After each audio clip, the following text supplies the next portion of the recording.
Welcome into the Wiltfong Whiparound with Steve Wiltfong. Today's Monday, June 2nd. We are into June. The summer is here, and we had the first big visit weekend of the summer. We've had a lot of big visit weekends. Don't get me wrong. We've had a lot of them. We talk about them on this channel. But this weekend was just ridiculous. We're going to break it all down. But before we do that, hit subscribe. Make sure you guys are locked in for the summer because this is the best recruiting channel on all of YouTube. And you better be subscribed, so jump on board. All right. Speaking of the best, let's bring in the number one recruiting analyst in the country, Steve Wiltfong, to talk about the number one recruiting class in the country. USC Trojans back in the top spot with the commitment of Mark Bowman. And Steve, the last show we were on, last Thursday, you were adamant that things were heating up between USC and Bowman. I cut the clip, I tweeted it, all that, so it's out there. But when did you realize Mark Bowman was going to be a Trojan? Because you were essentially saying as much in that clip. Well, that day, we added it into the show. When we did the original script for the Wiltfong Whiparound last Thursday, that was not a segment. And then it timed up correctly about 15 minutes before we went to record that Mark Bowman intel really landed and heated up there for us. But look, I talked to Mark Bowman's father, talked to sources regarding that recruitment, and it was rapid. USC's movement from no better than third to first. Yeah. Georgia was the leader, in my opinion. I think they had a big gap over Texas, even based on what I was hearing there. But USC, relentless recruitment, opportunities on and off the field, close to home, close to family for a program on the rise. They were able to get Mark Bowman to jump in the fold and shut it down. Look, it's modern recruiting. Now, I know people are going to say that USC bought Mark Bowman. You don't get into these recruitments, you don't get into these positions without a product to sell on the football field. First and foremost, Mark Bowman has aspirations of playing football at the highest level, being drafted in the first round. And if he didn't believe that USC was a place, an offense, and a program that could get the best out of him on the football field, they wouldn't have been at the table. Now, certainly Georgia, what they've done at the tight end position, multiple visits to Athens, that was an enticing and exciting opportunity. And I think that they gave Georgia an opportunity to make a maneuver late in the process at the end here, as I struggle for my words. But what USC, the package on and off the field, was too much to pass up on. The opportunity to play close to home for this program, the opportunities from an NIL perspective. He is committed to USC, locked in with the Trojans, not expected to take any other visits, and is excited to play for the home team.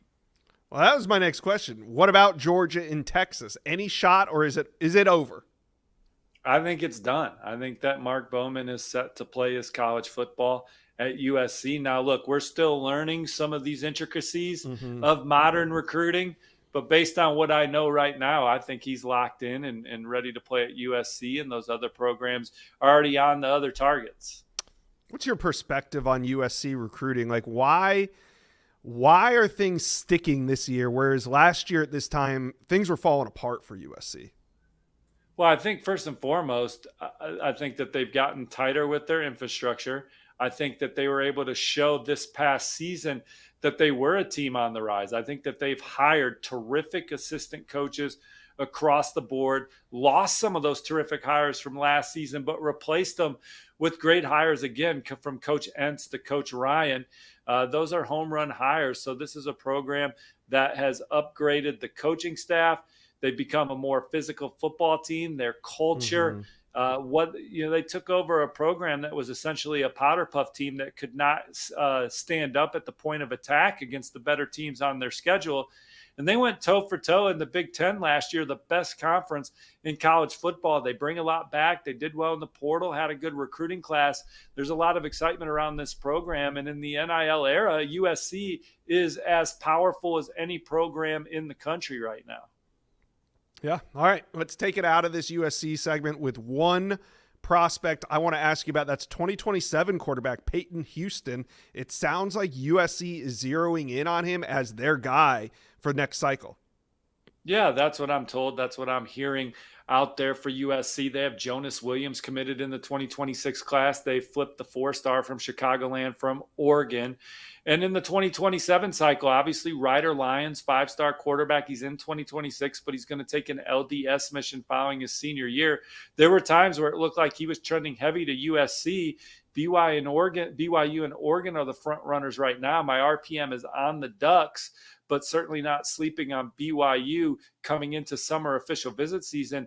Slated to visit USC this weekend. I was told on Sunday to expect that official, if it happens, to be moved to the fall. And I think that right now Peyton Houston is emerging as USC's top target in 2027 at the position. And when you throw for 817 yards in one game last season, that's going to catch the eye of Lincoln Riley and programs across the country. He had a fabulous visit to USC in April, spent a lot of time with Coach Riley, Coach Heward, Coach Wiley, watched practice film after a scrimmage. The strength and nutrition plan is one he likes.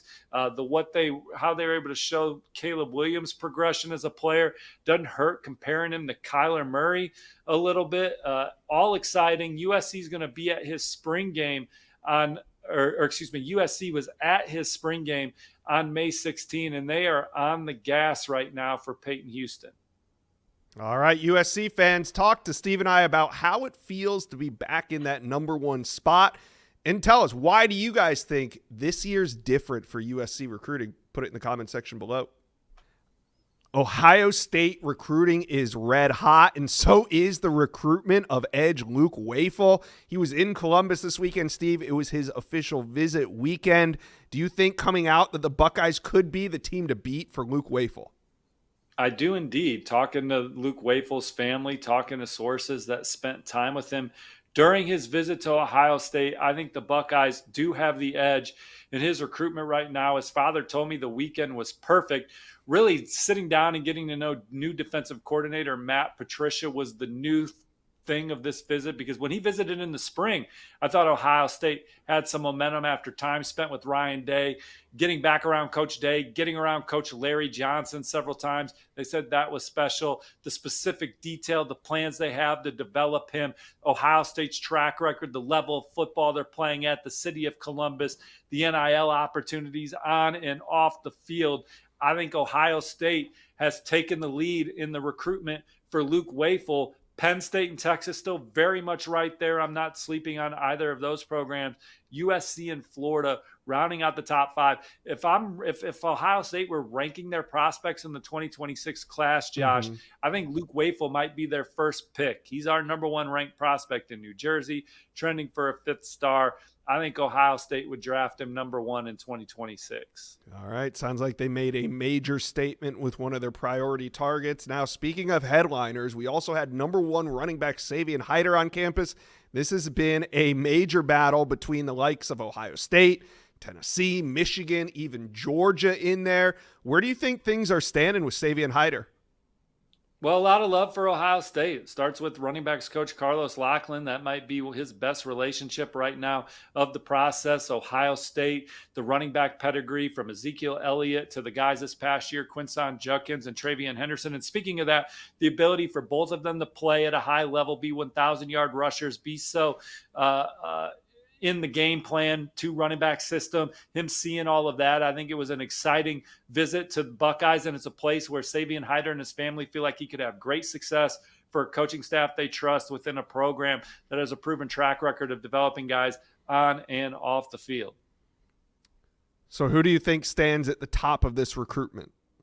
Still think it's Michigan and Tennessee when all said and done. Those are the programs I'm watching the most right now. I think they're the programs that will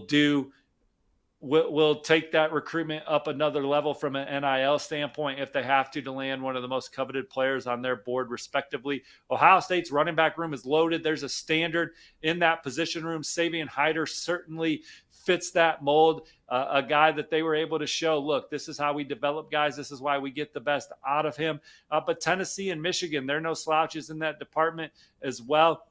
I think Savion Hyder's the number 1 player overall on Michigan's board. He was at Tennessee last weekend for 865 Live. The Vols get the last official visit June 20th. Michigan gets the visit June 13th. Georgia's going to take their swing this weekend. Ohio State, great visit, I'm told, but the buzz for me still more around Michigan and Tennessee for Savion Hyder. Okay. Well, where's the buzz around offensive tackle Felix Ojo, the 5-star out of Texas, was in Columbus for his official visit this weekend? Well, Ohio State's in the middle of that recruitment. He loves the Buckeyes, always has. Had a great visit to Ohio State in the spring. I think they're the biggest challenger to Texas as this recruitment continues. We'll see if the Buckeyes can pull another elite player out of the Lone Star State. They have a track record of doing that. Felix Ojo is their top target from Texas this cycle. Great visit, getting around the guys, around the staff. He can see himself at Ohio State. He's going to continue through his process. Texas is the RPM pick. Don't have enough to change it right now, but if he picked Ohio State, I would not be surprised. All right, Steve, what other intel you got coming out of the weekend for Ohio State fans?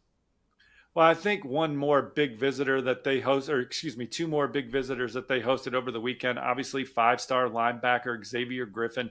Alabama is my on-3 RPM pick for Xavier Griffin, but there was a source at Ohio State over the weekend that thought the Buckeyes in Texas were in better position. And I think people assume from an infrastructure standpoint, those are the programs that would go biggest for Xavier Griffin. I think he's a top target on Alabama's board. He's got a lot of love for the Crimson Tide, but it was a great visit to Ohio State. He said as much to our teammate Chad Simmons. The Buckeyes, their track record of development at linebacker, James Laurinaitis, his history at the position, being an All-American at Ohio State, playing in the NFL. Those were things that really excited him. And then we talked about Luke Wafel, but you also had pass rusher Jake Krull on campus out of IMG Academy. And like Luke Wafel, he had a great visit. He told me it was absolutely awesome. Loved the energy around the program, the OSU standard, wanted to be the best in the world at everything they do. Coach Patricia, Coach Johnson, amazing experience. He called Coach Johnson the go to producing NFL defensive linemen, pointed to Patricia's multiple Super Bowls. Hard to not see yourself getting developed here. Coming into these official visits, I liked Oklahoma for Jake Krull. We'll see if the Sooners can hang on. Ohio State certainly showed him a lot this weekend. And I also predicted Ohio State to land offensive tackle Aaron Thomas out of Arizona. He's a Florida State legacy. Texas and Texas A&M are also in play. But I think the Buckeyes set the tone with this official visit as they push for the number 1 recruiting class in the land. Let's talk a little Georgia recruiting. The number 5 class in the country is looking for more. They added more this weekend. UGA adds legacy defensive line commit Carter Lucky. But Steve, it sounds like there could be even more to come. Yeah, I think there's quite a few prospects that Georgia's in pole position for at this point in their recruitment. 5-star tight end Caden Prothro back on the Bulldogs campus, spending time with Todd Hartley, Kirby Smart, and the staff, getting around the players on the team, going into meetings. Georgia's track record at the tight end position. He even got to go fishing with the staff. He really fits in at Georgia. Told me they're setting the bar in his recruitment. He's got some upcoming trips, Alabama, Auburn, Texas, Florida, but those programs are going to have to make a move on Georgia. Desmond Green, massive offensive tackle from South Carolina, been to Georgia a bunch. I put in an on-3 RPM for the Bulldogs to ultimately land Desmond Green. You have Kamari Brooks, in-state edge rusher out of North Oconee High School. He's been to every big visit weekend at Georgia throughout his process. He's been on campus as much as any recruit in the 2026 class during his recruitment. I think Georgia's still setting the pace, but Alabama getting him on campus this weekend. You cannot sleep on the Crimson Tide for him. James Johnson, on-3's number 1 ranked defensive lineman, loves Kirby Smart, Trey Scott, the track record of developing great players. I think they also continue to set the bar in his recruitment. They'll have to hold off Florida, Miami, and Syracuse moving forward, but really like where Georgia stands for James Johnson right now. Some interesting visitors on campus. How about Notre Dame linebacker commit Thomas Davis? He's a Georgia legacy. His dad was an absolute star in Athens between the hedges before a Hall of Fame career in the NFL. Notre Dame is where he's committed right now, but Georgia offered recently, got him on campus. There's certainly some intrigue with the Bulldogs in that program moving forward. And then Craig Dandridge, he's a 4-star receiver from in-state, put out his top 6 last weekend. George is a place he's been regularly, had another great visit with the Bulldogs. Would not be surprised if he ultimately ended up in UGA's class. We got to talk about two more 5-stars. Both these guys are from the state of Alabama, but they were in Athens over the weekend. We're talking wide receiver Cedarian Morgan and running back Xavier Crowell. Heading into the weekend, I have them as Bama leads. Heading out of the weekend, how do you see these recruitments? Well, my on 3 RPM still on Alabama for both of them, but obviously a place like Georgia can always get a young man thinking about a future down a different road, a different path. Cedarian Morgan had a great time at Georgia based on all accounts. Jared Curtis, Georgia's 5-star quarterback commit. This is one of the guys he's working on the hardest to get to join him, and he thinks it could be a potentially great duo playing his college football with Jared Curtis. Xavier Crowell just talked about the program, said it was a crazy official visit. The energy was off the charts. You can feel the intensity and excitement around the program from the coaches, players, fans. Everyone's locked in on greatness. He talked about Georgia's standard. It's not just about winning. It's about developing to be the best version of yourself on and off the field. He had a great visit. My pick's still with Alabama, but Georgia took their swing this weekend, and we'll see what ultimately happens. Let's talk about Florida Gator recruiting as UF is trending for priority targets. We're going to talk about who they're trending for, but first, number 1 ranked safety Braylon Womack. It was his big weekend in Gainesville. Steve, did it exceed expectations for Womack and his family? Well, he said that Florida made the jump I think they were hoping to make in his recruitment, that this team is special and headed in the right direction. And that the visit, he didn't think it was going to be as good as it turned out, but it was great. Him and his parents loved it. Again, he talked about where this program is going, the potential impact he could have on it. And his father told me that Florida set the bar this weekend. Ohio State was the leader coming into official visit season, but he's been to Florida a couple times. The relationship with Coach Sunseri is one that goes back a long way. They enjoyed it in the swamp, and Florida is for real in the recruitment of Braylon Womack. All right. Who are they trending for? Well, in-state safety linebacker prospect Caden Hall. He was back on campus. He's been there before, but what is he telling you coming out of his official visit? Yeah, Florida leads for or is at near the top of the list for several visitors this weekend. They lead for Caden Hall. He told me that they're the program out in front going into future trips to Florida State, Alabama, and Oklahoma, but being with the players, coaches, learning every detail about the program. He says that Florida stands at the top. The culture change under Coach Napier, the biggest reason why. He enjoyed interacting with everyone on campus. Great vibes. Florida leads for Caden Hall. All right. How about Texas target Jaraylin McCoy? The big man on the defensive line was also on campus. Did the Gators make a move with him? Yeah, he told me that Florida leads as well. He's from Mississippi, but Texas is one of his top 3 schools alongside LSU. But it's Florida setting the pace coming out of this visit. The brotherhood, the coaches, the players. He said something special is going on over there. He'll be in Austin this weekend, then off a weekend, then at LSU at the end of the month. He's a former LSU commit, but everybody is chasing Florida. He said they're number 1 for sure. All right, Steve, any other good news for Gator fans? Yeah, I still like my Florida on 3 RPM pick for Cocoa High on 300 cornerback CJ Hester. Miami, Auburn, Syracuse, Iowa, some of the programs trying to change that. Louisiana offensive tackle Blaze Thomas, he tells me that the Gators are his number 1. He's got upcoming visits to Stanford and TCU, but they'll have to change his mind. Florida's got a really good shot at DQ Forkba, a 4-star linebacker out of IMG Academy. And I'm keeping an eye on the Gators for one of the fastest players in the country, Nebraska cornerback commit CJ Brownell. He was in Gainesville again this weekend. He has spent a lot of time at Florida this calendar year. He's a verbal to Nebraska, but Florida, at the very least, rising with the in-state speedster. Let's go inside the Miami Hurricane 5-star weekend, and we got to start with wide receiver Tristan Keys, the number 1 wide receiver in America, who also happens to be committed to LSU, was down in Coral Gables this weekend. Steve, what's the latest intel? Well, Tristan Keys told me it's going to take a lot to flip him from the Bayou Bengals, but if there's a program that has a shot to do it, you can't count out Miami. He's been there 3 times this calendar year, twice since he's committed to LSU. He had a great official visit, time spent around Coach Cristobal, Kevin Beard, and the staff. Loves the way they recruit, loves the way this roster is put together. It starts with the offensive line. He says you can't get open. You don't have time to run your routes if you don't have great offensive line play. He loves the emphasis at Miami of the point of attack and guys they've landed, certainly Jackson Cantwell. He loves the offense, how wide open it is, how explosive it is, how wide receivers make plays and are developed by Kevin Beard. And then he likes the quarterback they have committed, Darian Coleman. He called him a gunslinger, a very successful quarterback from South Florida, going to play in the Elite 11 finals. Darian Coleman being committed to Miami, another attractive point for Tristan Keys. And then certainly from an NIL standpoint, Miami is a program that you always think can go big when they have to. And so they got a lot to point towards in this Tristan Keys recruitment. He's got a lot of other things coming up though too, Josh, potentially an official visit to Texas A&M this weekend.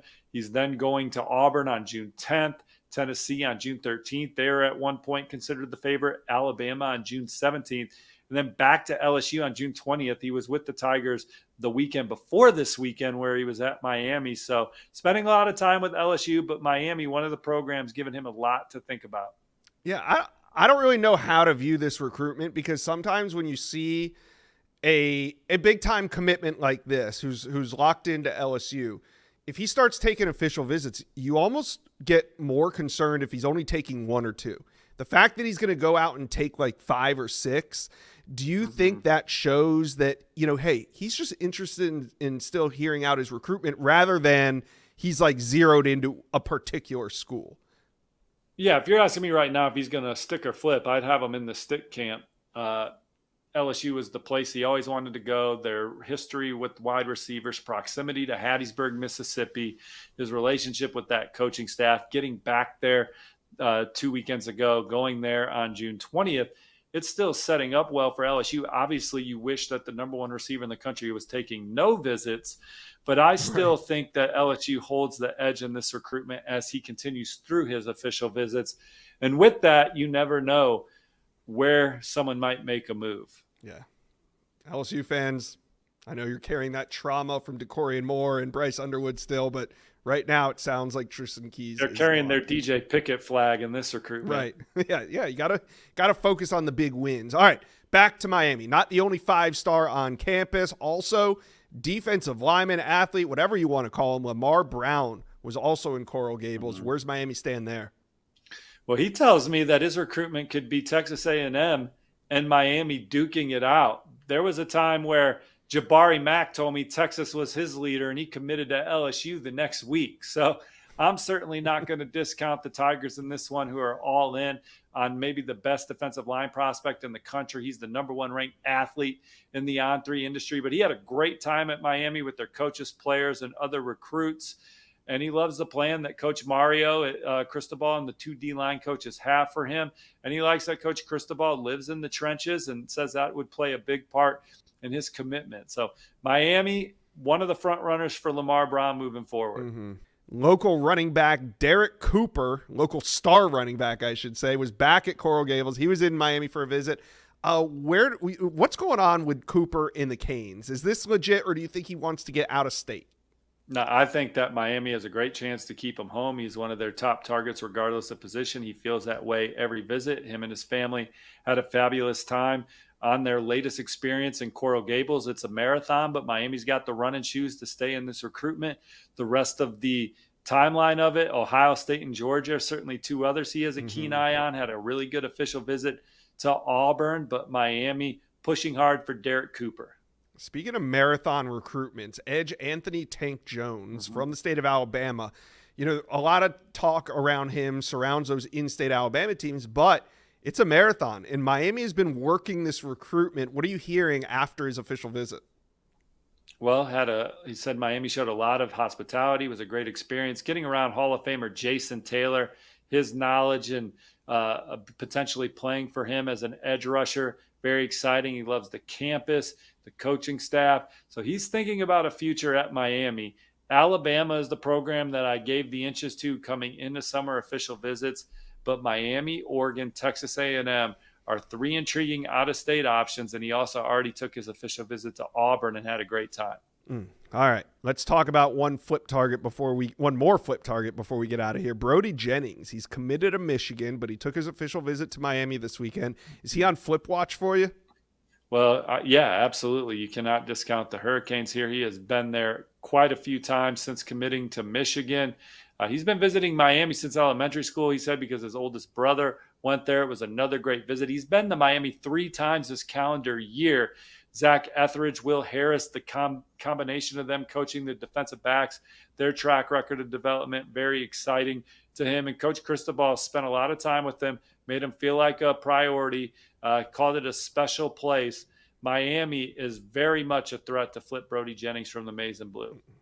We got big news. South Carolina is now trending for top QB target Landon Duckworth. No, this is not a video from 5 months ago. This is new, Steve. Landon Duckworth decommitted from South Carolina, but it sounds like from your intel, the Gamecocks are back in this thing. Yeah, this recruitment could be coming full circle as South Carolina continues to recruit Landon Duckworth in the spring. Ole Miss was the program with the momentum, but South Carolina pushing the fact that he can be the guy that takes the keys to the machine from Heisman candidate Lenoris Sellers when he exhausts his time in Columbia, the way that they've recruited on the offensive line, the opportunities from an NIL perspective. It is South Carolina, from what I'm hearing and colleague Pete Nakos is hearing, going into this weekend's official visit at South Carolina. And he was committed to the Gamecocks when Dial Logan's offensive coordinator was there. He is now the head coach at App State. He had to have a period of getting to know new offensive coordinator Coach Shula, but he has a great history. Coach Shane Beamer has never relented. He's been on the gas in this recruitment. He feels comfortable in South Carolina. He's a fit for the offense. And when you start stacking the Gamecocks up with some of his other finalists, the opportunity to play early, the need that South Carolina has at the position, it's sounding pretty enticing for Landon Duckworth, and I like where they stand. All right, some more intel on South Carolina. 5-star edge Carter Meadows was on campus as well, Steve. Are the Gamecocks a player here? Absolutely. It's the one SEC school in the mix for him. Michigan, Penn State, and Ohio State are the other 3 finalists. He's going to take his official visits to those programs here in June, but South Carolina gave him a great official visit, talked to his parents briefly about it. They had a good time, talked to some sources that spent time with him. Sounds like it went well. And so South Carolina remains a program to watch for Carter Meadows. Steve, anything else to watch coming out of Columbia this weekend? Yeah, a couple on 3 RPMs in addition to Landon Duckworth. I think that they lead for KJ Johnson, a cornerback out of Alabama. And I also predicted Sequel Patterson, a reclassification from 2027 to the 2026 class. He was not on campus this weekend, but I think South Carolina is the program to beat. 2 more high-profile visitors on campus. The nation's number 5 defensive lineman, P.J. Dean. Ohio State's the on 3 RPM. I had Georgia predicted at one point as well, but there's confidence around South Carolina. They can get it done with P.J. Dean. He's visiting Ohio State and Georgia. Georgia, then Ohio State the next 2 weekends, but South Carolina is certainly prominent in that recruitment. They always have been. They could get it done. And they've moved up the list with on 3's number 3 cornerback, Kerry Adams. Oregon, Notre Dame, Penn State, Michigan, some of the other suitors, but he had a great visit to South Carolina. We got to talk some LSU recruiting as they had a big visit weekend in the Bayou. Quarterback Bo Bentley, he's one of the big headliners. The quarterback has narrowed his list down to LSU and Oklahoma. This weekend he's at LSU. You guessed it, next weekend it's Oklahoma. Steve, what's the vibe heading out of this trip? Well, he told me LSU is setting the bar in his recruitment. This official visit had a lot to do with that. So I like where the Tigers stand. They got to get through this Oklahoma visit next weekend, but getting opportunity to spend time with the coaches and players, get around head coach Brian Kelly, Joe Sloan, and their families. He really felt at home in Baton Rouge. He had a spring visit that blew him away. The way LSU develops quarterbacks, the recent history, the Heisman trophies, all exciting to him, the way the resources they have for their players, and then the fan support for all of their teams, not just the football team, all make it an exciting opportunity. So LSU, in my opinion, the one to beat for Bo Bentley going into his Oklahoma official this weekend. He told you they're setting the bar high? He told me they're setting the bar. I don't like that term in recruit because I've been leaning LSU for Bo Bentley, but when I hear he told you that, there's a couple years ago, I made a whole video on the week of June 1 in big official visits. The guys that said that team set the bar high, that's like the polite thing to do. It's like if you go on a date with a girl and your response is, yeah, she was nice. Setting the bar high, I don't know about that. Well, he answered it in a way of, is LSU the one on top right now? All right, I'm going to bookmark this. Well, it's a theory. We'll it's not a law. I'm not discounting the Sooners either, but I like LSU today. Okay. All right. Here we go. Emmanuel Iheanacho, another headliner on campus, the 5-star offensive tackle, the top available offensive tackle in the country. He was in the Bayou. This recruitment's been heating up between Iheanacho and LSU. What are you hearing coming out of it? Well, it's obviously been a fluid recruitment that's had multiple leaders: Oregon, Georgia, Maryland, and Georgia and Maryland no longer even in the picture. LSU very much in it. This is real. Oregon and LSU are the top two. Penn State in the top three for Iheanacho right now. He's had 2 great visits to LSU this year. Source told me it went outstanding, fantastic. He gave Chad Simmons a great interview you can catch on On3, but LSU very real with Iheanacho. They have proximity over Oregon in this recruitment. Certainly, Oregon's going to have a lot to say with Iheanacho. That's where my RPM is, but I could very much see Iheanacho playing his college football for LSU. The track record of offensive line development, not only at LSU under Brian Kelly, but just what he's done historically. There's a lot the Tigers can point towards. And this is a recruitment that they're certainly all in on. All right. Speaking of offensive line, you put in a new prediction for LSU to land a big man in the trenches. Tell us about it. Yeah, Emmanuel Tucker. Now, certainly Ole Miss is a program to watch for him as well. On 300 offensive tackle that was committed to Mississippi State. I was waiting for this decommitment for a while. LSU is the program I was hearing behind the scenes. He had a great visit to Ole Miss this weekend, so it wouldn't surprise me if he was in the Rebels class. But he's at LSU this coming weekend, then back to Mississippi State at the end of the month. And again, LSU's pedigree at the position, what they're able to point to historically with Brian Kelly, and then most recently, they're in a great spot there. 2 other offensive linemen that they made a move for this weekend, Drew Evers and Zayden Krempin out of the Lone Star State. I thought they led for Zayden Krempin coming into the visit. Certainly think they lead coming out as they battle Michigan, Texas, and others for him. Drew Evers, there's been a lot of Ohio State buzz, but he said immediately they made a heck of impression. This is going to be hard. So LSU at the forefront of those 2 Lone Star State targets process as well. All right. Now, I'm sure LSU fans were definitely focused on the big names on campus, but they had to be looking over their shoulder a little bit at the 2 LSU wide receivers that took visits elsewhere this weekend. Steve, what's your level of flip concern for LSU fans when it comes to Kenny Darby, who was at Alabama, and Tristan Keys, who was at Miami?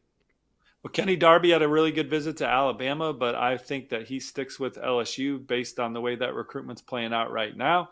And they're going to get the last official visit of the summer for Tristan Keys. He's going through his process, been to Miami 3 times now, including twice since committing to LSU. His official visit to A&M, that would be the same. 2 visits to the Aggies since decommitting. Auburn is a program that's in the mix for an OV. He's going to take one to Alabama and Tennessee. Tennessee at one point was considered the favorite, but LSU, proximity to home, receiver track record, comfort around the staff, comfort with the guys already in the fold. I still have them in the stick category, but with all these visits, with all this dialogue happening, we'll see what happens down the stretch.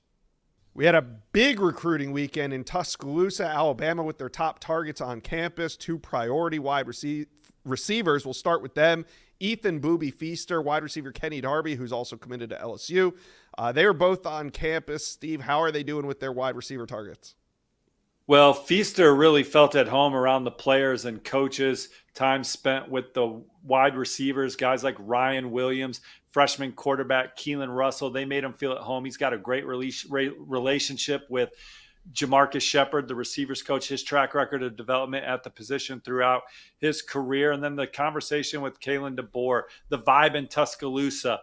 They're loving everything about Alabama. Talk to his parents also. The Tide are definitely one of the front runners for Ethan Booby Feaster as they battle Texas A&M, LSU, and USC, among others. I could see him in Alabama's class. Kenny Darby, wait and see what happens with some of these other top targets. He's committed to LSU. That's going to be a tough pull, but they're certainly in the middle of it for Feaster. All right, one of the more intriguing visits to me, Hawaii offensive tackle Malachi Lee. He's about 6'8", massive human being. He made his way from Hawaii to Alabama this weekend. What's the latest? Came with his parents, came with all his siblings. By all accounts, it was a great visit. Alabama's one of the front runners. I've always had Michigan near the top of the list for Malachi Lee, so I know the Maize and Blue are strong in it. Georgia's pushing hard, but Alabama right there at the forefront of the recruitment for Malachi Lee. He's at Texas this weekend. That's the program he probably knows the least amount about of his finalists. But Alabama, this is one of their most coveted targets regardless of position. His whole family had a great time.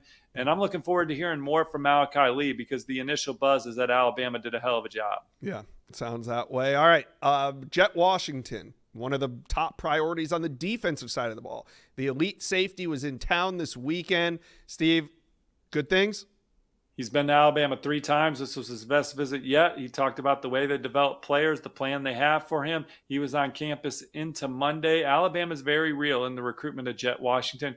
Oregon's getting a lot of the headlines there, but don't sleep on the Tide.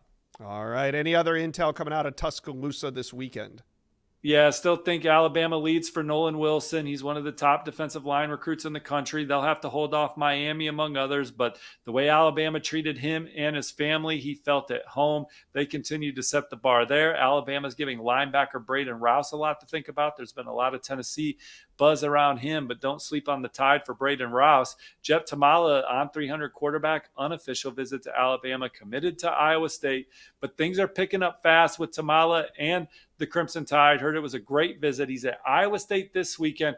We'll see how that trip goes. But Alabama gave them a lot to think about with their history, program prestige, and this fast-building relationship with Nick Sheridan, Ryan Grubb, and Kalen DeBoer. Now, Alabama's another quarterback visiting this coming weekend, Josh. Matt Ponatowski from Cincinnati tells me he's going to take his official visit. He, too, was offered by Alabama in the spring. So the Tide looking to flip Jet Tamala or land Ponatowski. But they got a chance to finish at the number one class in the country and hit big at quarterback still. Sincere Johnson's the number 1 recruit in Ohio, 4-star linebacker. The Buckeyes are the on 3 RPM favorite, but heard this visit went as well as it could have. He was very engaged, asking questions during the player panel, spent a lot of time with the staff, sees great opportunity at Alabama as well.